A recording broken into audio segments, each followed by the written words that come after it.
Hello everyone. I wanted to bring y'all up to date with some things that have been happening, some issues we've had, some initiatives that we've taken, and just kind of give you a state of where we're at in terms of TA Today and the services and tools.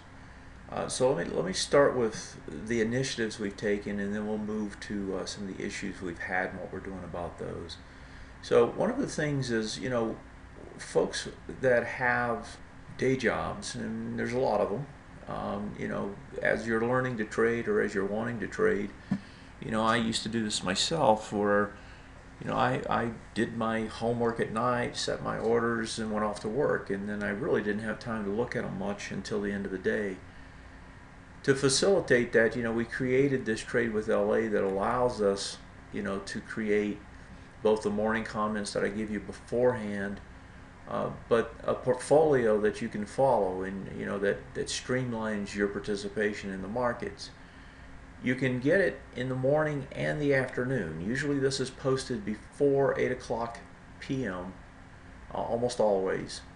I try to regularly do it as soon as I can after the markets close, and I've had a little time to look over what's happening. And essentially these are those portfolios that you see, right? There's one in the morning and there's one in the afternoon. The afternoon covers anything that happened after the markets and my thoughts on what we would do the next day. And as you can see, today's portfolio from yesterday looks exactly like the one today. The only difference is that I've updated to say it's this morning versus last night. Sometimes there's changes in the morning I don't foresee because of what happens overnight, but usually you have a decent idea of what you're going to do the next day. And I put that out in the evening for those of you whose hours are such that you can't see the morning one before you go off to work. And I try to get that morning one out about 8 o'clock Eastern time, at the latest. And more I'm trying to get it out a little bit earlier. That's the portfolios, but there's also one other thing, and that is that, well, what if you miss it for 2 or 3 days in a row? Because in those portfolios I highlight in blue anything I change that day to make it very quick for you to come here, see what changed, make your changes. The idea is to keep this within 10 or 15 minutes work for you at most. If one of these changed, it'd be blue that day. So what if you miss a few days? Well, then you lose that continuity of the day-to-day thing. And so what we've done there is on this Trade with LA here, there's a Spreadsheet Archives that we created now that essentially have those same archives far back as 10 days or so. So you can go in and see if anything changed 10 days ago, and you can just flip through these and see what those changes were if they happen, and they'll be highlighted in blue. And so there's an easy way now for you to go back and find changes that took place, multiple days. And I'm usually going to keep about 10 to 14, I don't know, 20 days I said. I just keep a running list here, and eventually I'll clean it up a little bit. But I'm going to have a running list so that you can take a vacation and come back and catch up if you want to that way. So that's something one of the members suggested. I thought it made sense. It wasn't too hard to implement, and so we did. So you have AM, PM, you have portfolio archives. Another thing that happens or has happened initiative recently is, we have the forums here, and although they're not used that much, they're an easy way to communicate between folks and what's happening. And one of the things we did here was we created this trade under the subscribers only. We created the trade setups that you can come in and put in, or I can come in and put in domestic, non-domestic trade setups, just like I do in the portfolio, except for here I'm just going to list good setups that I see. I was asked by one of the members up in Canada to do this, and so I started looking at Canada stocks and saying, hey, here's some good looking stocks. And if you look at some of these, you can see that they show the setups just like I do when I do a setup for our domestic markets, with entry, exit, all that kind of stuff. Now, I'm not going to follow these, and I'm not going to have a portfolio for them, but as I scan stocks daily, I do see good setups in Canada or elsewhere, and I thought that this would be a way to facilitate helping, give some good pointers to non-domestic traders, in their local markets. And so this is something that maybe will expand over time. And I'm not going to keep up on these if questions are asked. You can come in here, pose a question, do a reply on this, and then I'll see that, right? I'm subscribed to it, and then I can make comments to help you out. So it's a great place for us to, work together to facilitate your trading needs. So that's kind of the initiatives / enhancements we've taken recently. I just wanted to point those out so you're all aware of them. As far as issues, some of you've noticed last week that we had some real issues with our data. And if I pop into some of the stocks that are out there, maybe it's easier just to talk about it. We have something like 7,000 plus stocks that we track. And of those 7,000 stocks, they all have, I'll just take this one, they all have multiple things that are computed on a daily basis, weekly basis, and a monthly basis. And those computations, involve trend, and it also involves support and resistance zones, anchor bars. Those are the main things that are on the charts. Those are the main things that are underneath in the underlying data. As you know, they're dependent on the data points, the price points, the daily high, low, close, and volume characteristics associated with each of these candles. If that data is bad, then these charts are going to be bad. But not just the charts, the underlying data, derivative data off that basic data is going to be bad.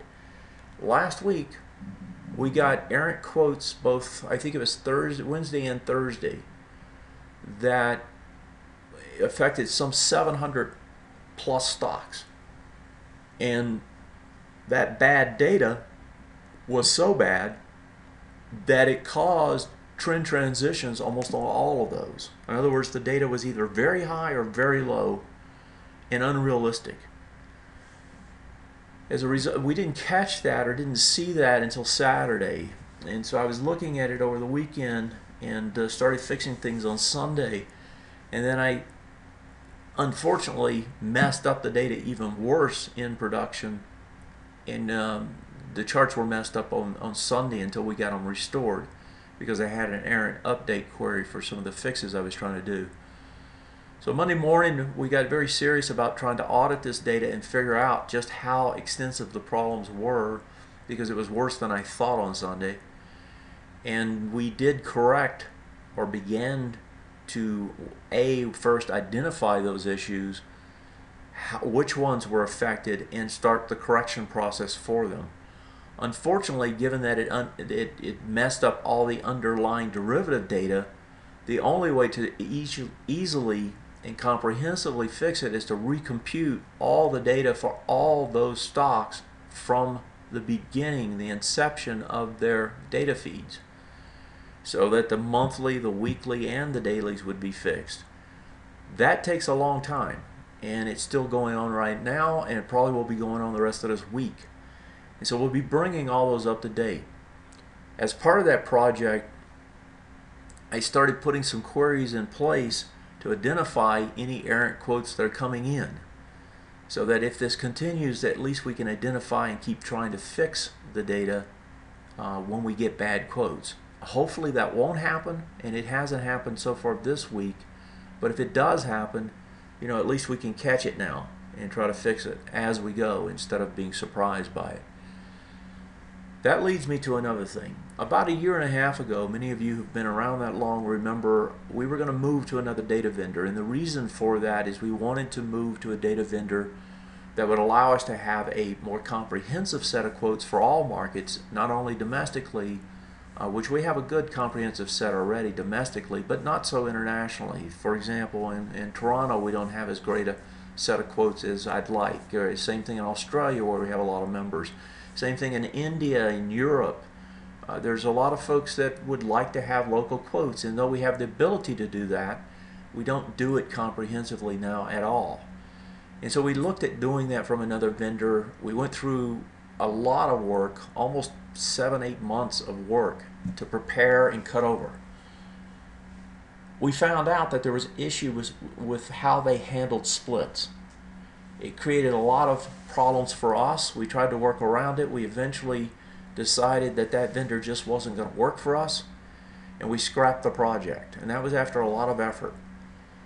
Although we still have a lot of that infrastructure in place to try to move to another vendor, we didn't do that, and it was kind of a backseat, not as high priority. Now with this happening, now we have another reason to do it. We'd already found another vendor, identified them, and was working with their data over the last about 3 months now, looking at it, evaluating it, trying to see if they would work. I'm happy to say that I think they will work. The problem is that it's a lot of effort to switch from one data source to another, and to do that seamlessly so it doesn't affect you. With what's happened last week, it's thrown that as the highest priority item that we have now, and that is where we're at. We're looking at switching over to this other vendor, but doing it in a a seamless way, or as seamless as possible.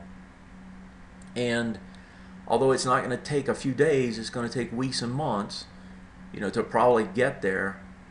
It is where we're going, and so I want to bring you up to date with that, total picture, both in terms of things that we've been doing to the site to help you, and things that we need to do and are working on to ensure that you have good, high quality data so that the tools and services work for you. So that's kind of in a nutshell where we're at. I just wanted to bring you up to date. I know this is a little long-winded, so I'm going to stop talking now. But that's where we're at. That's what we're doing. As always, if you have comments, questions, other things that you'd like to see us doing, the feedback, you can pop them to me or pop them to support, either one, and we'll get them recorded, and we'll initiatives that can be implemented easily, we'll do fast. Those that can't, it takes a little bit more time, then we'll have to put them on the stack, because right now getting the data solid and moving to another vendor is our highest priority. With that, I thank you as always, and I appreciate your continued patronage. Thanks.